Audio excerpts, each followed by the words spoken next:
Hi, I'm Courtney Larson. I'm the dietitian for Integrated Services of Kalamazoo.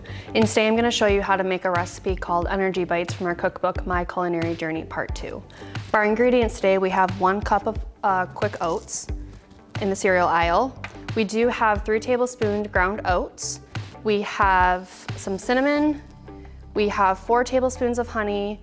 We have a 1/4 teaspoon vanilla extract, and then we have a 1/2 cup of peanut butter. And then we have a 1/4 cup of raisins. So for this recipe, we don't have ground oats today. You can make the recipe with or without.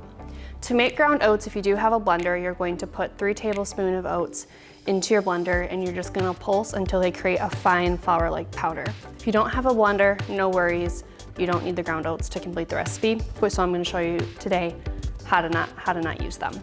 So the first step of this recipe is to blend the oats if you have them. If you don't, the next step is we're just gonna pour all of our ingredients into our bowl and mix together. So I'm gonna take our oats,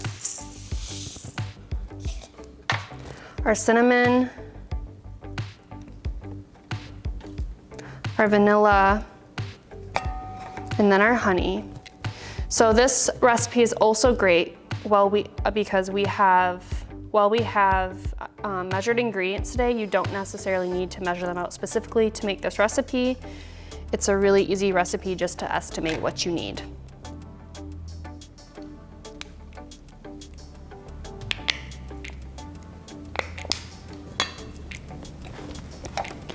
And then I'm gonna take our peanut butter and then our raisins.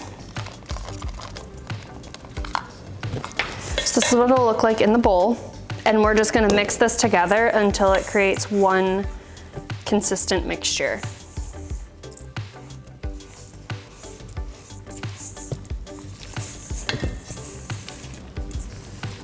So this is what it'll look like when it's all mixed up. The next step of our recipe is we're just gonna take it and form it into balls as if we were making cookie dough. So we want about a ball about this size. So I recommend, instead of clumping it together, I recommend rolling it. And you're just gonna keep them in the bowl once you roll them. And then your next step is you're going to place them in the refrigerator for about 20 minutes to harden. Since there is quite a bit of peanut butter, they're pretty mushy, so you wanna make sure that they harden up. So this ends up making about 8 different bites or balls.